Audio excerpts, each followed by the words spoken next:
여러분 안녕하십니까, 진성호입니다. 이 TV 3사가 생방송 중계한 대통령 후보 윤석열, 이재명, 심상정, 안철수 네 사람의 TV 토론이 끝났습니다. 자, 지난 3일 이 TV 토론이 끝난 뒤 여론은 어떻게 움직였을까요? 자, 방금 전 두 개의 여론조사가 발표되었습니다. 하나는 전화 면접조사, 또 하나는 ARS 조사입니다. ARS 조사는 상대적으로 윤 후보가 유리하다고 평가받는 것이고, 전화 면접 조사는 이재명 후보가 유리하다고 평가받는 그런 방식입니다. 자, 그리고 안철수 후보 한때 15%, 17%까지 지지율이 치솟았던 안철수 국민의당 후보의 지지율은 어떻게 변했을까요? 좀처럼 헤어나지 못하고 있는 심상정은 또 어떻게 됐을까요? 자, TV 토론 결과에 대해서 각 지지자들은 윤석열 지지자는 윤석열이 잘했다, 이재명 지지자는 이재명이 잘했다, 뭐 이런 평들이 나왔지만, 얼마 전 5명의 평론가가 했던 평점을 보면 윤석열이 1위였고 이재명이 꼴찌였습니다. 심상정이 2등이었고 안철수가 3등이었습니다. 물론 뭐 이 조사가 전부 다 맞다고 할 수는 없지만 대체적인 평가는 이런 것 같습니다.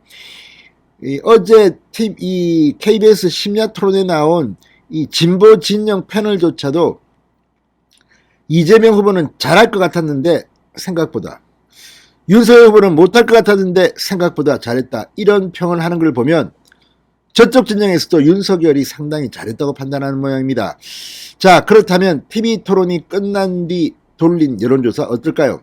자, 이 두 개의 조사 모두 3일 4일 했기 때문에 이 반쯤 반영된 겁니다. TV 토론 결과가 반쯤 반영된 것인데 그 결과는 어떻게 나왔을까요? 진성호의 직설 시작합니다. 방송에 앞서 아직 진성호 방송에 구독자가 아니신 분은 붉은색 구독 버튼 눌러주십시오. 더 좋은 방송으로 보답하겠습니다. 자, 결과부터 말씀드리겠습니다. 오차범위 아니긴 하지만 전화면접조사, ARS 조사 모두 윤석열이 1위를 했습니다. 자, 이 이재명 후보는 2등이지만 차이가 그렇게 크지 않습니다. 반면 안철수 후보는 이제 한 자릿수 지지율로 고착화되는 것 같습니다. 한때 17%까지 치솟았던 안철수가 이제 거품이 꺼지면서 점점 내려앉고 있는 겁니다.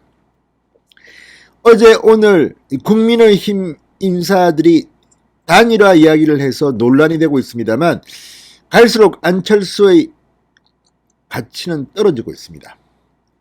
자, 그런데 지금 후보 등록이 얼마 남지 않았습니다. 13일, 14일 이틀 동안입니다.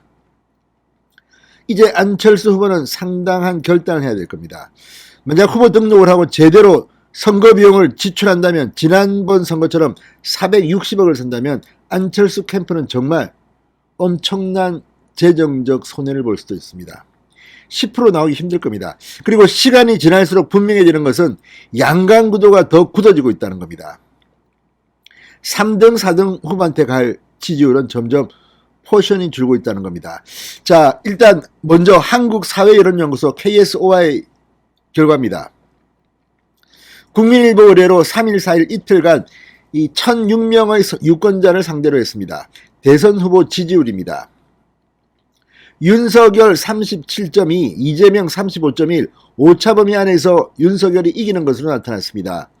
안철수 국민의당 후보는 8.4%, 심상정 정의당 후보는 2.2%. 이걸 보면 분명히 이제 3, 4등은 내리막길을 걷고 있는 게 아닌가. 안철수의 한 자릿수는 이제 고착화되는 것 같습니다. 자, 이건 전화 면접 조사입니다. 자, 그리고 지지 여부와 상관없이 이번 대선에서 누가 당선될 것으로 예상하느냐. 41.7% 윤석열, 40.6%는 이재명을 꼽았습니다. 지역별로는 서울에서 윤석열 43.2, 이재명 34.8입니다. 자, 그렇다면 이게 중요합니다. 서울을 장악하는 자가 대통령이 될 수가 있습니다. 자, 이번 조사 100% 휴대폰 면접 조사입니다. 응답률은 15.3입니다. 자, 아무튼 원래 이준석 대표가 설 연휴를 기점으로 전화 면접 조사는 비슷하게만 가면 이긴다고 했는데 이제 그게 실현된 것 같습니다. 또 하나의 조사는 리얼미터입니다. 뉴시스 의뢰로 이것도 지난 3, 4일 이틀간 했습니다. 성인 1076명. 자, 윤석열 43.3, 이재명 41.8입니다. 이어서 안철수 후보 7.5%. 이건 더 낮게 나왔네요. 심상정 정의당 후보 2.6%. 자, 이걸 보면 분명히 안철수는 꺼지고 있는 중입니다. 자꾸 단일화해서 안철수를 몸집을 키워줄 이유는 없습니다. 갈 때까지 가서 마지막에 해도 됩니다. 그리고 지금 시간이 후보 등록까지 이제 열흘도 안 남았는데 이걸 지금 뭐 협상을 시작해서 야 여론조사 방식은 이렇게 하고 말이야 이 뭐 일본은 이렇게 해 그리고 뭐 유선전화 넣을 거야 말 거야 뭐 이렇게 싸움을 합니까? 또 문항은 뭐 경쟁력이냐 적합도냐 아무튼 이거 지난번 오세훈 안철수 서울시장 이 야권 단일화 후보 경선 때 충분히 겪어봤습니다. 안철수는 그날도 오세훈의 생태탕을 이야기했습니다. 또 이 단일화를 하게 되면 안철수가 윤석열한테 공격을 할 겁니다. 이 단일화 여론조사 이기려고. 그런데 말이 안 되는 게 지금 한 자릿수 뭐 리얼미터 조사를 보면 안철수는 7.5고 지금 윤석열은 43.3인데 거의 5배, 뭐 4배, 5배라 지지율이 높은 사람하고 이 똑같이 1대1로 단일화하자. 이게 말이 됩니까? 국회의원들 여기는 100명이 넘고 여기는 달랑 3명인데 국정 감당 능력이 있습니까? 아무튼 이거는 이 단일화를 물론 뭐 시민사회단체가 애국심에서 이야기할 수는 있습니다만 지금은 현실적인 걸 생각해야 됩니다. 특히 익명으로 정치인이 단일화 이야기하는 사람들을 경계해야 됩니다. 지금 뭐 이 선거 윤석열 캠프에서 열심히 일하는 사람들 많으니까 이 사람들 다 무시하고 자기는 뒤에서 놀고 있다가 단일화 내가 말이야 익명으로 이야기해가지고 단일화 시켰다. 그러면 또 정말 선거 과정에 도움도 안 되고 뒤에서 구시렁거리는 사람이 야 나 그렇지만 장관 한 자리 하겠어. 야 안철수 후보 야 우리 권력 배분하는데 공동정부다. 총리 안철수 장관 한 7개 갖고 와. 그 중에 하나는 내 거야.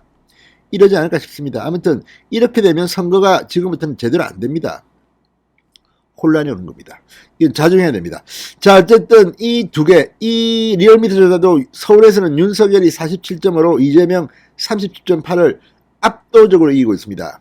다른 지역은 뭐 제가 볼 때는 그냥 유동할 수 있습니다만 이걸 보면 윤석열의 당선 가능성은 점점 높아지고 있는 겁니다. 자, 이 리얼미터에서 당선 가능성은 윤석열이 48.2, 이재명이 43.9였습니다. 자, 어쨌든 자만하면 안 됩니다. 지금 이 조사를 보면 아직까지는 열심히 해야 됩니다. 오차범위 아닙니다. 자, 어쨌든 윤석열이 2연승을 했습니다. TV토론 끝난 직후 그리고 끝나기 하는 바로 그날. 어쨌든 지금 단일화 이야기를 뭐 애국심에서 외부에서 할 수는 있습니다. 우린 모르니까. 그러나 정치인들 특히 국민의힘 내부에서 그런 이야기를 하는 사람들은 어쩌면 거강꾼 스파일지도 모릅니다. 경계해야 합니다. 진성호의 직설이었습니다. 여러분 감사합니다.